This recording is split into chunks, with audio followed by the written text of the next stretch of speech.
Hi, this is Pravish here. Last year, unfortunately, I was diagnosed with avascular necrosis of the femur bone. Quite dejected and lost, I went to Medcare Hospital, where I met Dr. Amar Al-Omar, and he changed my perception totally towards this. Now I can start walking properly, especially considering my profession because I work as a chef.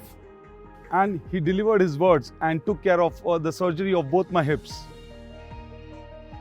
And I've got totally strong hips now, and I'm back into the kitchen. All thanks to Medcare Hospital and Dr. Amar Al-Omar. Majority of avascular necrosis is of unknown origin. In case of Mr. Pravish, he presented with advanced avascular necrosis in both hips with secondary degenerative changes and osteoarthritis. We did a staged bilateral total hip replacement 5 months apart.